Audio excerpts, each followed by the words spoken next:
give me a minute. Why don't you get with the program and stop being a little bitch? I would appreciate it if you'd be a little more prepared for these sorts of things, David. Oh my God, look at this. Now we've lost him altogether. Signs on, signs off, can't figure out how to use technology. My children are going to be 18 and moved out of the house before you can figure out how to use fucking technology. And then he laughs. What a laughs at his disaster. ineptitude. What a production this has been. My God. Hey, everybody at Shit Talk Reviews. Thanks for joining us. As always, it's always a pleasure to sit here with my boys, Derek and David, and try and take Dave apart. What up? John, what a glorious day, John. It is. It has been a good day. I won't lie. We're in the nest, right? Yeah, of course. We're in the nest. Yeah.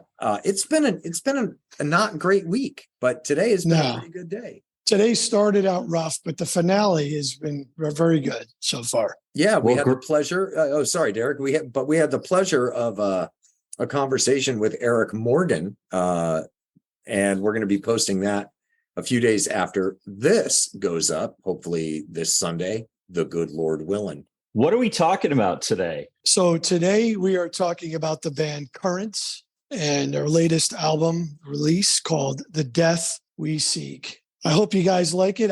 This was one of those things I knew the name, and when I was on Spotify, I was looking for some stuff to throw our way, and I did come across these guys, and I love them. They got a really nice mix of what they bring to the table. So I'm excited to talk about it with you guys today. Did either of you guys know Currents prior to this record? I knew the band name, John, but other than that, it just kind of, Currents. Yeah, I kind of know who they are, but other than that, not really. Mm-hmm. Derek? I did not. I did receive it from the label with a press request, and I sent it to you, John, because it sounded very proggy.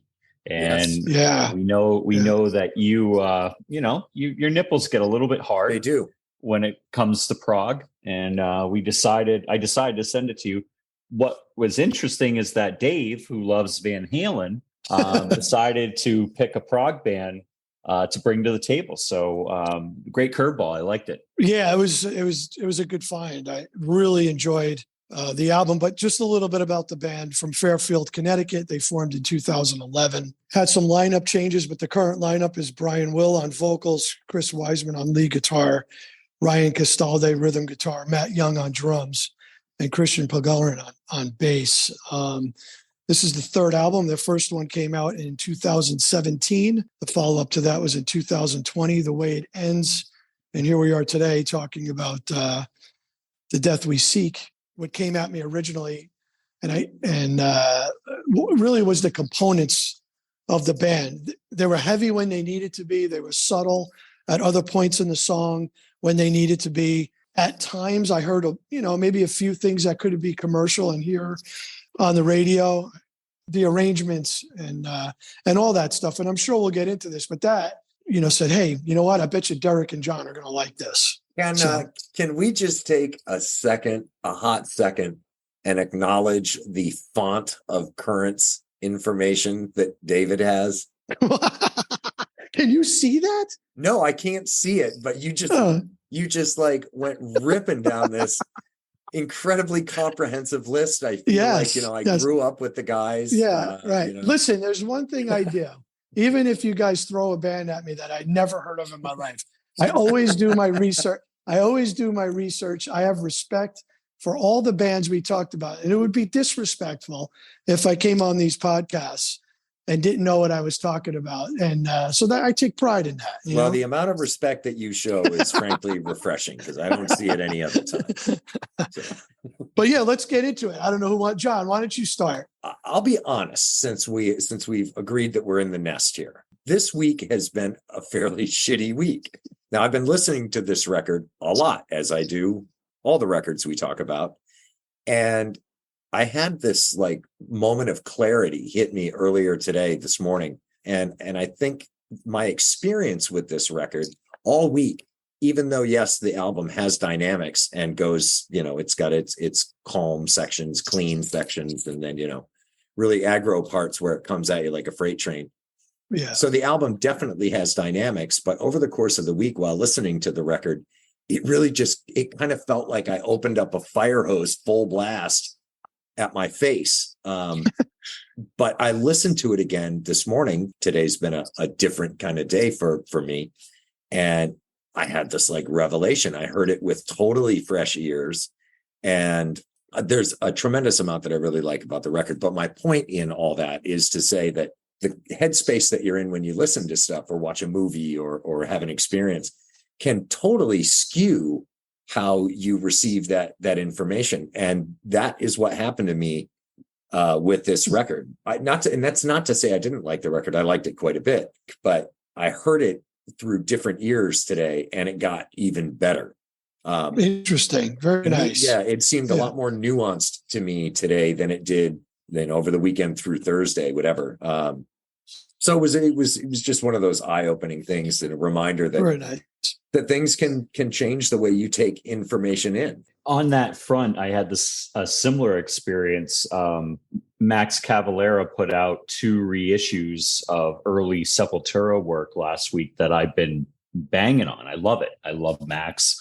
And so I've been listening to that a lot. And then Fugitive from Texas, which has Blake Ibanez from Power Trip in the band. They put out 2 killer tracks. And so I've been listening to that. And so when I finally got time to sit down and listen to this and really, really listen to it, I heard it with a different view because I made sure that I wasn't thinking about Sepultura, Max Cavalera, Cavalera Conspiracy, and then Fugitive, which is, these bands are completely different than what Currents is and who Currents is. But once I was able to do that, I did hear them for what they were. Immediately, my first thought is a lot of the synth sound in the across the album reminds me of the early Fear Factory stuff. Musically, they're nothing like Fear Factory. They're very Meshuggah-esque with their, with a lot of their heavier parts. But you're gonna laugh at me. I heard with Brian Willey, I heard 2 very distinct voices. Benjamin Bumley from Breaking Benjamin. I heard his Clear Channel. And then obviously, and for me, this was obvious, was Anders Fryden from In Flames. This band for me was a much heavier Breaking Benjamin with, some Anders in there mixed in along with with Benjamin. It's a weird listen. In the end of the day, it's not as proggy. It's got a prog metal sound to it. It's produced like a prog metal record, but it is not necessarily from a structure standpoint. The Clear Channel parts, the clear singing parts, the big choruses are much more of a mainstream rock sound or a melodic In Flames, if you will. I felt the same way, and that's why I said before, some of this stuff could be. It almost sounded like a commercial pop song on the radio. But you're right, Derek. There's so many songs on this album, just like Living in Tragedy. Just starts out a crazy opening to the song. The guitar is insane, and then it takes another spin where it gets soft. It just took a tone where it went down and then picks back up. The whole album kind of felt like that for me, but it had a really good flow from beginning to end. So I enjoyed it. I would agree with that, Dave. I think the opening track, The Death We Seek, comes out really hard. It's got some flow to it. The last 2 tracks, Remember Me and Guide Us Home, I think were great album closers too. The track layout was very well thought out. And I'll jump ahead to a standout. Living in Tragedy was one of the ones that kind of leapt off the album at me. I think that's a great song. I agree, John. Again, I love the production tricks and that sort of stuff. And I like how that song filters in with a, filter sweep. Then the song hits, then they kind of drop it back out. And there's that pseudo, like almost second intro with the synths. A great track, definitely a standout for me. The Remember Me is definitely on my list. I love the way it opened up. It was subtle to that explosive guitar sound, and I thought the vocal range in that song was incredible. That to me was a definitely standout track for sure. That was Also. actually, yeah, that was one of my other standouts too. I love the high register, dissonant chords, and some phenomenal guitar playing in this band. I don't know, no question, which if Ryan or Chris is one plays more lead than the other or rhythm. To me, it doesn't matter because a good rhythm player is every bit as good, if not more important than lead players. But both of these guys are phenomenal players, and they put together some pretty ripping music. the song Over and Over, the guitar playing on that song is absolutely insane. The arrangement, the tones, the heavy thunderous guitar, loved it. So this breakdown in that song. Great breakdown. Can I ask a question? When I see Dave moving his hands around, it sounds like there's like anal beads rattling. Do you have anal beads? No, listen, prayer beads? Italians talk with their hands. You know what I mean? What is that rattling sound that I hear? Do Italians talk with anal beads? Yeah. Come on. Why are you coming to this? This is a metal review thing. It's not a sex thing. Why do you bring your anal beads? We are on Zoom again today. We're not all together. So getting to look at Derek and the three people who might watch this on YouTube, getting to see Derek, he kind of looks like a ghost. There's a little Casper vibe. Yes, there is. Yeah, right? Yeah. Like Demi Moore should be in the corner throwing a pot or something. Right. He should be making. He should be behind her. Yeah. He should be doing pottery right now. What are you drinking there, Derek? What is that? Oh, I actually made for this call Country Time lemonade. Oh, good man. But it is inside of a Hooters Wingman Weekend Cup. So if Hooters would like to sponsor us and Dave's anal beads, we would love to have Hooters involved. Excellent. Yeah. You know what? I'll allow Country Time in a Hooters cup all day long. They're two American products. And again, not just good in the summertime, good all year long. Good all year round. Cheers to that. Derek, what was your favorite track on this album? Living in Tragedy. I thought it was very, very catchy. All three of us agree on that one, huh? Yeah, it was had a really nice earworm. John, you said you liked it. No. Oh, I'm sorry. I thought you did. I'm kidding. I did. I just want to annoy. What was interesting again, and it was so alone for me.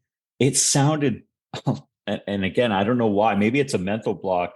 All I heard was "We Are Not Alone" by Breaking Benjamin in that song, even the structure of the chorus. But look, I'm trying not to let what I hear kind of ruin my viewpoint, because I love the guitar work on this album. The guitar riffs are great. It's very very heavy. When I was allowed to actually listen to it driving to and from Naples this week, I really liked it, and I was going 90 to it. So I really liked the music on the record. I struggled with the vocal choices and how close they are to other singers. And again, look, everybody's fishing from the same, into the same waters and eating the same fish and whatever you want to say. But it just sounded so familiar to me, maybe too familiar. And I had a hard time getting over that. That's fair. No, I like the record. I'm not, I'll just get right to it. I enjoyed the record. Currents is, that band and the genre that they live in, the metalcore gent flavor is in my wheelhouse. I love it. Did any of you guys go back and listen to their old stuff? Because this one was a little different. Yeah, I know. Heavier. I've heard some of their older material. I don't know it, but I've heard it, and it felt at home.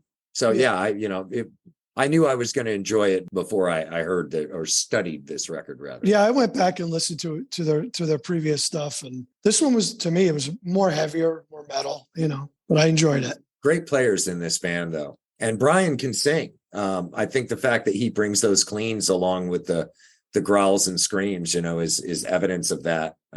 I like a little melodic singing, Me too. maybe not full on boy band all the time, not at least not as much as Derek likes that, but but I like some melodic vibe in there, and Currents brings it.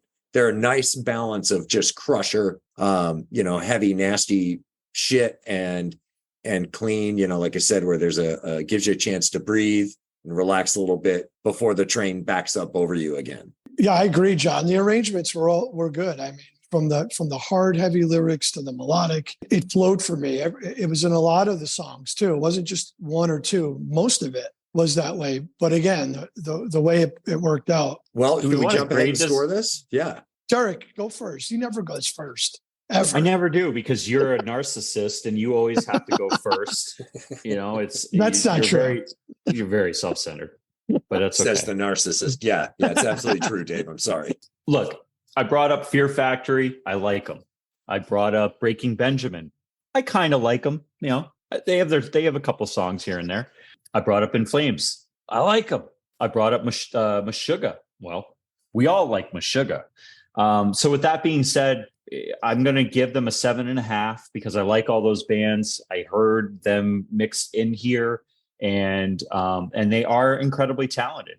So 7.5 is my score. Nice. Good. I solid 8. Like I said, it was an interesting listening experience for me, having that experience where it didn't land. It's not that it didn't land at all. It really felt like an assault at first, but then my week changed, my outlook changed, and I experienced the record differently. But I knew it was a good record, even though it didn't initially grab me and make me jump up and down. But yeah, I'm real pleased with it. I enjoy it. Like I said, solid 8. Good score. Yeah. Hey, like I said in the beginning. Well, we're glad you approve, Dave. That's good score. Thanks, so far. Dave. Like I said in the beginning, the band brought a lot of components. The arrangements were great. I loved the vocals.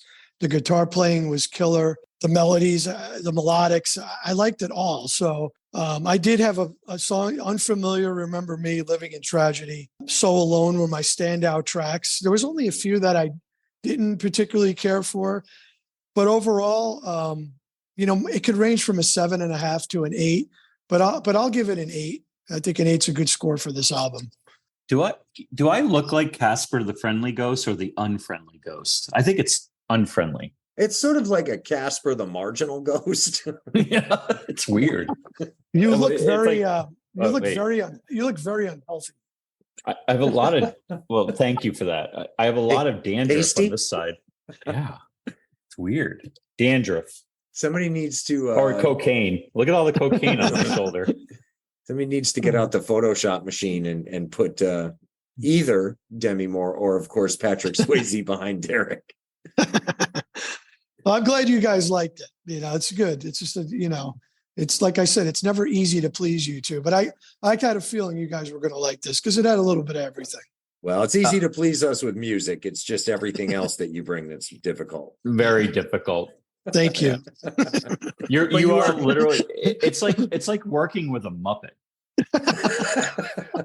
You're always going around. And He's flopping handsome, around though. and- It can't be lost that he's a handsome guy. Thank you, John. You So always a have little my bit of back. Thank you. Well, again, don't get ahead of yourself, but you're not unfortunate looking.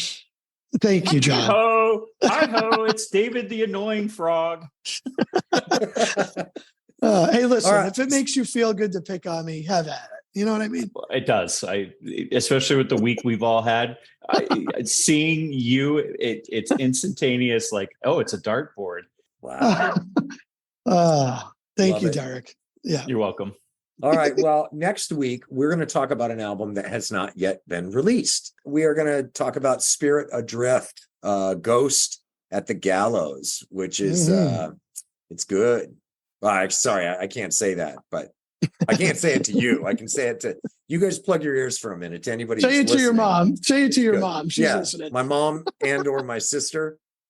It's good. It's good. Well, you have two sisters. Which sister? Kate, Yeah. Kate's the one. Yeah. Yeah. She's our fan. Yeah. She's my family defacer so far, but we got to get more stickers out to my other sister too. Then But yeah, so Spirit Adrift, Ghost at the Gallows next week. And what else? Is there anything else we need to do? I don't think so. Thank you to Stephanie for sending that along. Yes, Stephanie We Marlowe. will. Thank you, Stephanie. Yes, we will. We will do you justice and get you some pre-release press. So thank you, And a sticker. and we'll send her a sticker. All right. Well, as always, it is a, and I got What Dave, the fuck really, was that, Dave? I'm sorry. God. It was the chair. Was that a fart? No, it was the You're chair. lying. Listen, You're look, it's the chair, okay? Unbelievable. This guy's You know, just we're- awful. He's taking us out so we can get on with our weekend. I mean, come on, man. Oh, Incredible. By the way, it sounds like a fucking elephant when you fart. Oh my God. All right. John, Well, wrap this up, please. that is it. You guys have a fantastic next couple of days, and Godspeed. Rock Yeah. on!